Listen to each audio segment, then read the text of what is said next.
Muchos criadores saben cómo encelar a sus canarios, pero muy pocos conocen cómo reducir ese celo cuando termina la cría, y este error puede acabar pasando factura tanto en la muda como en la próxima temporada de reproducción. Hola compañeros y compañeras de afición, bienvenidos una vez más a un nuevo vídeo en el que vamos a ver cómo controlar el celo de los canarios después de la cría, algo que muchos pasan por alto y que suele acabar provocando problemas en el aviario. Sin más, empezamos.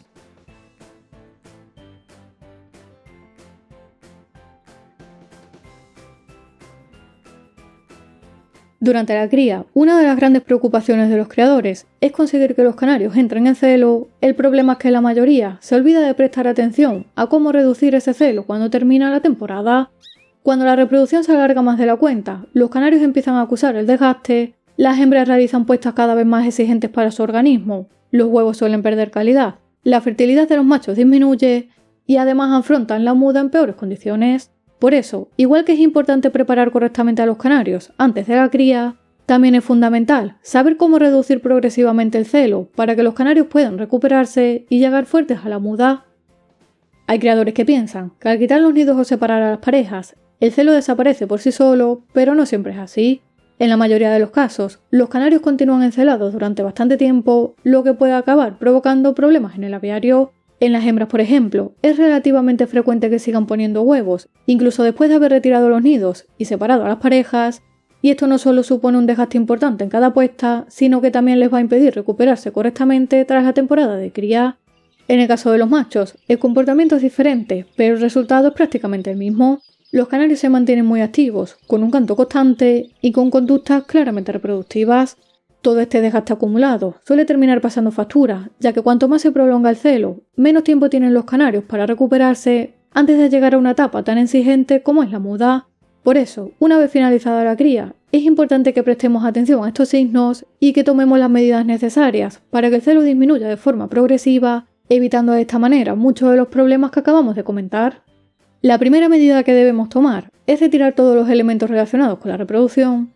No se trata únicamente de quitar el nido, sino también cualquier material o accesorio que los canarios puedan utilizar para construir uno nuevo o que pueda seguir estimulando su comportamiento reproductivo.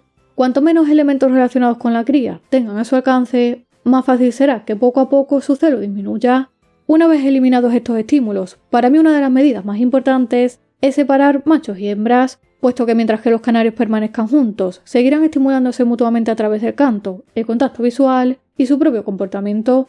Por eso, una vez terminada la cría, lo más recomendable es alojarlos por separado en voladeras para de esta manera favorecer que vayan perdiendo el celo y que comience su periodo de descanso. Otro aspecto que también ayuda mucho a reducir el celo es el control de la luz. En la naturaleza, al final de la temporada reproductiva coincide con una disminución progresiva de las horas de luz y nosotros para bajar el celo podemos aprovechar este mismo mecanismo en el aviario. No hace falta realizar cambios bruscos, simplemente podemos ir reduciendo poco a poco la intensidad lumínica, con cortinas, persianas o ajustando la iluminación si utilizamos luz artificial, y este ligero reajuste va a ayudar a que los canarios vayan reduciendo el celo de forma natural y a favorecer la transición hacia la muda. Por otro lado, la alimentación también juega un papel fundamental en esta etapa. Durante la reproducción solemos utilizar pasta de cría, germinados, suplementos vitamínicos y alimentos ricos en proteínas destinados a estimular el celo y a cubrir las necesidades tanto de los reproductores como de los pichones. Sin embargo, una vez que finaliza la cría, es conveniente ir reduciendo progresivamente todos estos estímulos nutricionales. Lo recomendable es cambiar poco a poco a una alimentación más ligera, basada principalmente en una mixtura equilibrada, donde el alpiste tenga un papel importante. Además, conviene reducir la pasta de cría, pasando de ofrecérsela a diario a solo 2 o 3 veces por semana, y hacer lo mismo con germinados y otros alimentos ricos en proteínas, que aunque durante la cría son muy útiles, ahora pueden contribuir a prolongar el celo de los canarios. Eso sí, tampoco tenemos que hacer cambios bruscos, ni eliminar completamente determinados nutrientes, puesto que los canarios vienen de varios meses de desgaste físico y todavía necesitan recuperarse antes de llegar a la muda. El objetivo no es ponerlos a dieta, sino dejar de estimular la reproducción y favorecer que el organismo entre poco a poco en una fase de descanso. Aparte de ajustar la alimentación, existen algunos pequeños trucos que muchos criadores utilizan desde hace años para ayudar a bajar el celo de forma natural.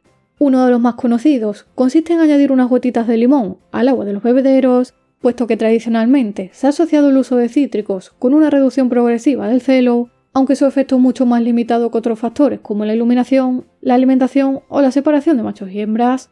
Por eso estos pequeños trucos deben entenderse simplemente como una ayuda más y no como algo que por sí solo va a solucionar el problema. Al final, controlar el celo después de la cría no depende únicamente de una medida, sino de la suma de varios pequeños cambios que ayudan a que los canarios vayan dejando atrás la etapa reproductiva y se recuperen del esfuerzo realizado.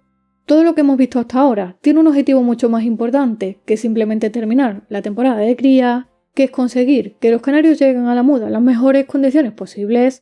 La muda es una de las etapas más exigentes del año para nuestros pájaros, ya que durante semanas tienen que renovar completamente su plumaje, lo que les supone un gran esfuerzo para su organismo, por lo que si los canarios llegan agotados, con un exceso de celo y sin haber tenido tiempo para recuperarse, es mucho más probable que la muda sea más lenta, más complicada y que aparezcan problemas relacionados con el plumaje o su salud.